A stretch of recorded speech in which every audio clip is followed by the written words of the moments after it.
Hi guys, it's Jen here from Enriching Tomorrow. Today I am super excited. I'm here to share with you my top 10 favorite kids picture books that you might not have heard of. Now, the reason that I say that is because I do really love like the well-known picture books like Chester and Scaredy Squirrel and Don't Let the Pigeon Drive the Bus, and honestly those would probably be in my top 10, but I wanted to share some ones that you might not have heard of and that are super wonderful. So I really enjoy picture books. I love to read them. I love to read them to my kids. I love to read them to my class. It doesn't matter if I was teaching grade 1 or teaching grade 6. They all love them, and I love reading them to them. I also love to use picture books as a jump off point to teach other things, other parts of the curriculum, or to have teachable moments, lots of conversation. So picture books are just fantastic. So my top 10. Let's just dive right in. This is the first one right here. This is called Friend Shape by Amy Krouse Rosenthal and Tom Lichtenheld. I think that's how I pronounce it, Lichtenheld. It sounds very German. But anyways, Friend Shape. This book is adorable. I actually received it from a friend, and it was very, very fitting. It's this cute little story about these geometric shapes, and they've got lots of play on words in here, and really great book that you could use in your math class. You can use it as an art lesson. There's a page here where it breaks things down into geometric shapes. Very, very cute little story about what being a good friend is all about and what you can do to be a super awesome friend. So that's number 1, Friend Shape. All right, number 2. This one's called Hug Time. It is written by Patrick McDonnell, and this guy actually wrote those Mutts comics. So if the illustrations or the characters look familiar to you, that is why. And this is a sweet little story about a cat who wants to hug the whole world. He thinks that everything in the world needs a hug. So he makes this little hug to-do list, and he goes on this adventure, and he tries to hug everything. Everything, the whales, the boats, the land, and he takes his hug to-do list all around the world. And it is just this sweet story about how simple acts can make a big difference in the world, and the end is like adorable. It says, hug the person next to you. Let's start to change the world by hugging the person next to you. So it's cute to read to your kiddos. It's awesome to read to your class. You can dive in and look at the illustrations. It's watercolor, something that we do in our classrooms all the time. Also, you can talk about habitats. He goes to lots of different places, habitats. You can talk about the plants and things that he sees. So such a sweet little book that you can, again, jump off and talk about lots of things in your classroom. So there's Hug Time by Patrick McDonnell. Okay, this next one is called One by Catherine Otoshi. You might have heard of this one if you are like kind of up on the kids book scene, but I really wanted to put this one in here because it is so wonderful. This one is actually about bullying, so it's quite good to read in your health classes. Lots of great conversation can come out of this one about standing up for your friends, about making great choices with your relationships. It also has a lot to do with how color can portray different emotions. The red and the blue here have a really deep meaning to them. So you can, again, talk about this in your art class. And it is just such a great story with such a powerful message that really is written in such a simple way that kids understand what Catherine is trying to get at here about how to be a good friend and how not to make people feel small and to build people up. So this one is called One by Catherine Otoshi. She also wrote one called Zero that is, again, amazing. And it also has a lot to do with place value. So give that one a go if you're teaching a place value unit. I use it as the beginning of it. And it's just a super great story. Again, with a deep meaning to have lots of conversation with your students about value and about mattering to other people and believing in yourself, and also awesome for math. Who knew? So One and Zero by Catherine Otoshi. Next, this one called Flotsam by David Weisner. This book is so cool. What I love about this book actually is that it doesn't have any words. books that don't have words are so cool. It gives students the opportunity to create their own story and really dive into the illustrations and think about what the author is trying to portray through them. And this book is about a little boy who finds a camera that has washed up on shore. It's a super old looking camera, and he has to take the film out and take it to a 1 hour film developing place. And that's funny because kids actually don't know what film is anymore. So you have to explain that you had to take it out of the camera and bring it to the store and wait for it to get developed. So that in itself is a cool little conversation. But when this boy gets these pictures back from off of this camera, it is magical. The pictures are so cool. Great illustrations. This one is like a mechanical fish in this school of fish. There's ones about aliens. There's pictures about these giant starfish that are actually, islands are on the back of these starfish. It is super imaginative and creative, and this is actually my favorite picture that comes off of this camera. It's one of those things where it's a picture inside of a picture inside of a picture and da. And this boy kind of dives super deep with his microscope into the photo, and he gets to this black and white photo, if you can see right there. How cool is that? You can talk about the clothing that they're wearing, what year you think this is from, how old you think this camera is, how long has it been doing what it's doing, floating through the water and taking these really cool pictures of the ocean world that we haven't discovered yet. And it's so cool. I just love it. And what does this boy do? He carries on the tradition. He takes a photo of himself and then he throws the camera back into the water. I know, I'm just getting goosebumps even talking about it. It's so silly, but I just adore it. And then the very last page is this little girl, and you can tell she's of a different ethnicity than the boy. And so the camera has, again, traveled a super far distance, and the story continues. So cool. Flotsam by David Weisner. So many things you can do in your classroom. You can do journal entries about what the pictures are portraying. You can have your kids draw their own picture about what you think the camera is seeing underwater. You can talk about the illustrations telling it their own story. Just possibilities are endless with this guy. Love it. Flotsam by David Weisner. Okay, I'm going to have to pick up the pace. I talk quite a lot about these ones. Okay, this is called Extra Yarn by Mac Barnett, illustrated by John Clausen. I love to crochet, so my cousin picked this book up for me, and it is so silly. I enjoy books that are very random, and this one is probably one of the most random ones. It's just about this little girl who finds a box full of yarn, and the yarn doesn't stop. She has yarn for days in this little magical box that she found. So she decides to knit sweaters for everybody. She just knits and knits and knits, and you can see here everyone has a sweater, and it even goes so far as to she knits sweaters for the cars and for the houses. Everyone has a cozy sweater for in the wintertime. And this is where things get very silly, but I just love it. This Archduke comes in, tries to take her box of yarn, and she has none of it. She says, no, you can't have $2 million for my box of yarn.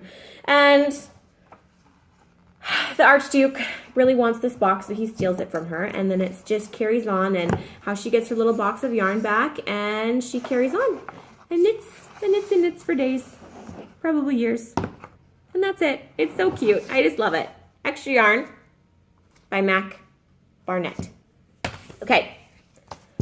This one, Chicken Big by Keith Graves.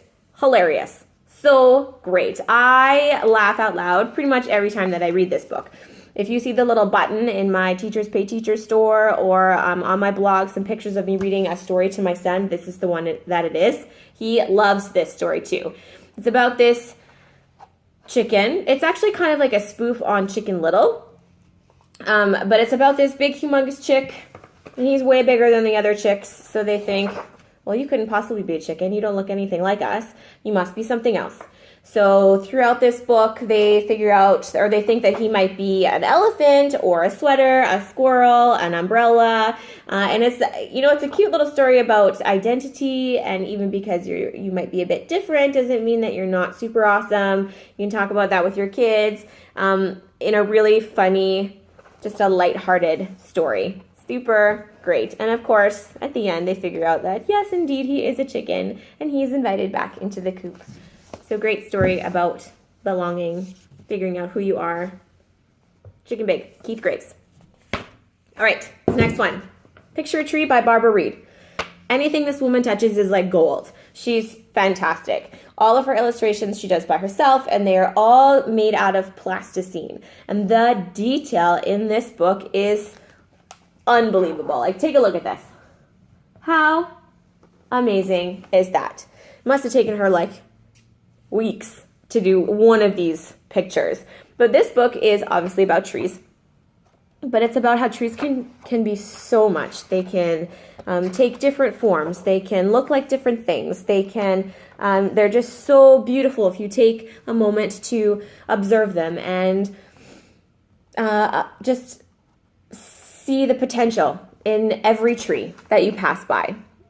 Something very cool is that on Barbara Reed's website, she's got some videos that she's posted about how to create different trees throughout the season. So there's 4 of them there. And I do this as a project with my class. We actually do the tree plasticine art project. And so cool. It's a way for these kids to start to mimic some of the great techniques and things that she's done in this book as far as plasticine illustrations. And it's so cool. You could take a nature walk and see if you can find some of the things that Barbara Reed is talking about in her book here. So lots of great things that you can do to bounce off of this book. So Picture Tree by Barbara Reed. This next book, I have to say, is probably my favorite. I haven't done these in any particular order, and I will probably have another top 10 top favorite picture books because I just love so many of them. But this one, I would say is probably numero uno. This is called The Fantastic Flying Books of Mr. Morris Lesmore. It's also a book that has inspired an Academy Award-winning short film. So once you read this and discuss this with your students, you can actually hop onto YouTube, just type this in, and there's a video that goes with it, and it is also wonderful. It doesn't have any words, so after you read this, you can talk about, put the words to that short film as well. So this book is about this man called Morris Lesmore, and his life is just in disarray. The illustrations in this story are beautiful. Starts off black and white. You can talk about what that means in his life, what that's portraying as far as Morris's mood. And I think that these first few pages just depict his life, that it's just in disarray and utter chaos. And you know what saves him? Books. Of course it's books that save him, because books are awesome. And it's about him becoming a librarian and living in this library with these books that come to life, and how he shares his love of reading with many other people, and how these books fall in love with him as much as he falls in love with them. And I always have to take a moment before I read this to my class because I get a little teary-eyed at the end of the book. I have to take a deep breath because I can't cry in front of my class because then they look at you like you're crazy. But beautiful, beautiful story. Fantastic Flying Books of Mr. Morris Lesmore by William Joyce. 2 more. We're almost done. This is called The Waterhole by Graham Bass. Graham Bass is a master illustrator. You could probably spend, half an hour to an hour reading this story, even though it has very minimal words, because of the illustrations. If you dive in and look really deeply into the pictures, there are kind of secret pictures hidden within these illustrations. And this is it's actually a counting book. It starts from 1 and goes up to 10. But it dives into lots of different habitats, different places around the world. Each page is a different place. In the very, very back of each page, there's kind of like a landmark, so you can tell what area of the world the picture is all about. And again, like dive in. Can you see like this face of a lion like in the back in these trees? The book is full of these like secret pictures within pictures. It's amazing. It's so amazing. But this book has a deep meaning as well. I love how picture books do that. They're so good at that. About all of these animals, the water hole kind of gets smaller and smaller as you go through the book. And you can discuss how we humans are taking away animals' habitats and things that they need. These watering holes might not be there. In this story, it might be about a drought, and then it rains and everything comes back. But you can really have a good discussion about animals and preserving their natural environments. And again, beautiful story. Lovely. And great word choice. Sorry, I forgot to say that. Every page has a way that the animals are kind of making their way into the water hole.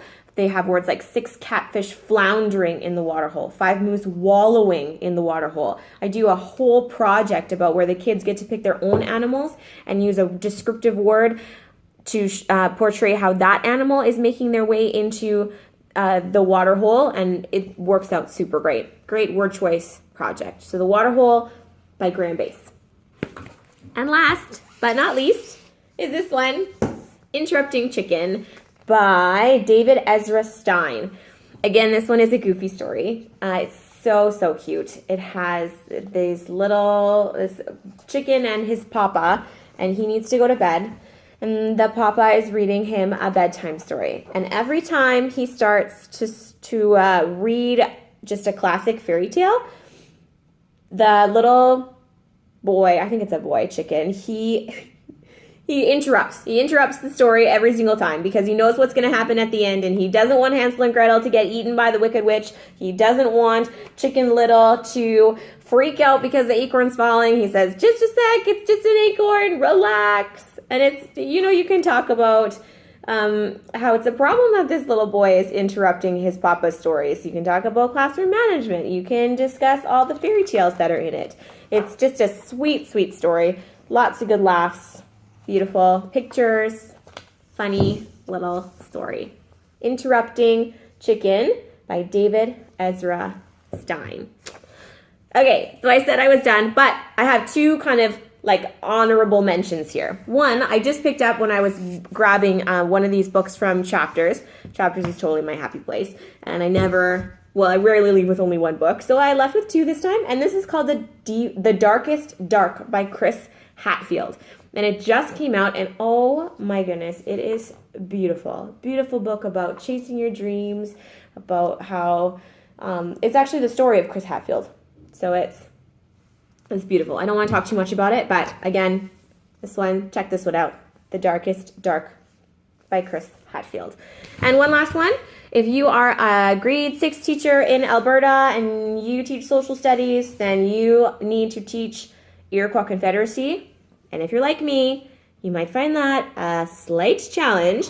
There's not a lot of material out there, and it's kind of difficult to, it's a difficult concept for the kids to understand. This book is amazing. It's called Hiawatha and the Peacemaker. It's pretty much the whole Iroquois Confederacy unit wrapped up in a storybook. I know. It's so great. Talks about the Tree of Peace, about all the tribes coming together and creating the peace treaty. Everything's in here. There's a CD. I haven't had a chance to check out the CD yet, but the book is definitely geared towards older grades, so grade 6 for sure. This would be awesome for.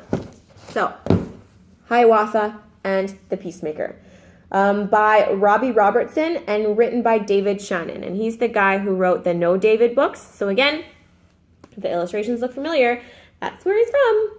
All right, guys, I hope you enjoyed.